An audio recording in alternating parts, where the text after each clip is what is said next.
Hi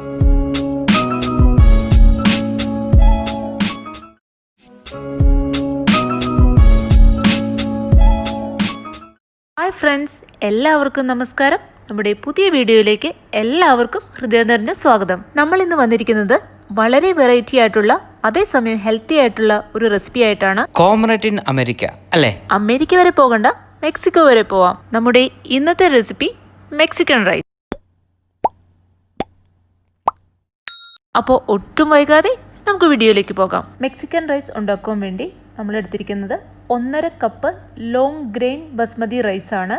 അത് അരമണിക്കൂർ നേരം വെള്ളത്തിൽ കുതിർത്താനായിട്ട് വെക്കണം. അതിനുശേഷം ചൂടായിരിക്കുന്ന പാനിലേക്ക് ആവശ്യത്തിന് ബട്ടർ ചേർത്ത് കൊടുക്കുക. അതിലേക്ക് അരിഞ്ഞു വെച്ചിരിക്കുന്ന 6 അല്ലി വെളുത്തുള്ളി ചേർത്ത് കൊടുക്കുക. ഇനി നമുക്ക് ഒരു മീഡിയം സൈസ് സവാള ചെറുതായി അരിഞ്ഞു വെച്ചത് ചേർത്ത് കൊടുക്കാം. അതിലേക്ക് കുറച്ച് ഉപ്പും ചേർത്ത് കൊടുക്കുന്നുണ്ട്. ഇത് ചെറുതായിട്ടൊന്ന് വഴണ്ടി വന്നാൽ മതി, ഒരുപാട് ഗോൾഡൻ കളർ ആവേണ്ട ആവശ്യമില്ല. ഇതിലേക്ക് നേരത്തെ നമ്മൾ കുതിർത്തി വെള്ളം ഊറ്റി വെച്ചിരിക്കുന്ന ബസ്മതി റൈസ് ചേർത്ത് കൊടുക്കാം. അരി പൊട്ടിപ്പോകാതെ പതുക്കെ 2 മിനിറ്റ് ഒന്ന് ഇളക്കി കൊടുക്കുക. അതിനുശേഷം അതിലേക്ക് അരിഞ്ഞു വെച്ചിരിക്കുന്ന ക്യാപ്സിക്കം, ക്യാരറ്റ് എന്നിവ ചേർത്ത് കൊടുക്കാം.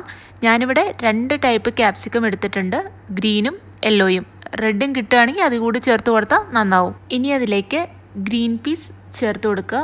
ഞാനിപ്പോൾ ഇവിടെ എടുത്തിരിക്കുന്നത് ഫ്രഷ് ആയിട്ടുള്ള ഗ്രീൻ പീസാണ്, ഫ്രോസൺ ആയാലും കുഴപ്പമില്ല. ഇനി അതിലേക്ക് ആവശ്യാനുസരണം ടൊമാറ്റോ പ്യൂരി ചേർത്ത് കൊടുക്കുന്നുണ്ട്.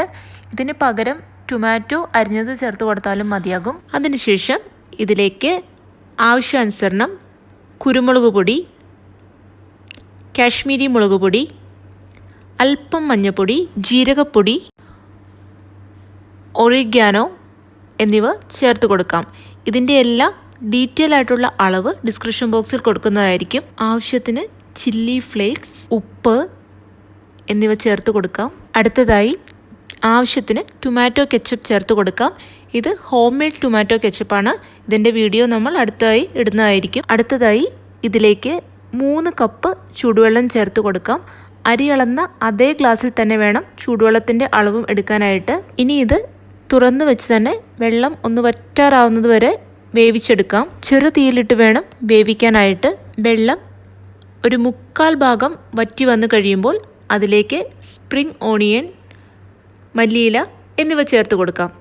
കോൺ ചേർക്കാൻ താല്പര്യമുള്ളവർക്ക് ഈ സമയത്ത് വേവിച്ചു വച്ചിരിക്കുന്ന കോണും ഇതിലേക്ക് ചേർത്ത് കൊടുക്കാവുന്നതാണ്. നിങ്ങളുടെ എരിവിനനുസരിച്ച് പച്ചമുളകും ചേർത്ത് കൊടുക്കുക. ഇതെല്ലാം കൂടെ ഒന്ന് ഇളക്കി യോജിപ്പിച്ചതിന് ശേഷം 3 മിനിറ്റ് ലോ ഫ്ലെയിമിലിട്ട് അടച്ചു വെച്ച് വേവിക്കുക. അരിയുടെ വേവിനനുസരിച്ച് ഈ 3 മിനിറ്റ് എന്ന് പറഞ്ഞ സമയം വ്യത്യാസം വരാം, അതുകൊണ്ട് ഇടയ്ക്കൊന്ന് തുറന്നു നോക്കണം. 3 മിനിറ്റ് കഴിഞ്ഞിട്ടുണ്ട്. നമ്മുടെ ഈസി ആൻഡ് ടേസ്റ്റി ആയിട്ടുള്ള മെക്സിക്കൻ റൈസ് ഇവിടെ റെഡി ആയിട്ടുണ്ട്. അപ്പോൾ എല്ലാവരും ഇതൊന്ന് ട്രൈ ചെയ്ത് നോക്കണം. തീർച്ചയായും എല്ലാവർക്കും, പ്രത്യേകിച്ച് കുട്ടികൾക്കും ഇഷ്ടപ്പെടും. ഉണ്ടാക്കാൻ വളരെ എളുപ്പമാണ്, അതേസമയം വളരെ ഹെൽത്തിയുമാണ്. അപ്പോൾ എല്ലാവരും ഇതൊന്ന് ട്രൈ ചെയ്ത് നോക്കൂ, നിങ്ങളുടെ അഭിപ്രായങ്ങൾ അറിയിക്കൂ. അതോടൊപ്പം നമ്മുടെ ചാനൽ സബ്സ്ക്രൈബ് ചെയ്യൂ, നിങ്ങളുടെ ഫ്രണ്ട്സുമായി ഷെയർ ചെയ്യൂ. അടുത്തൊരു കിടിലൻ വീഡിയോയുമായി ഞങ്ങൾ വരുന്നത് വരെ എല്ലാവർക്കും ബൈ.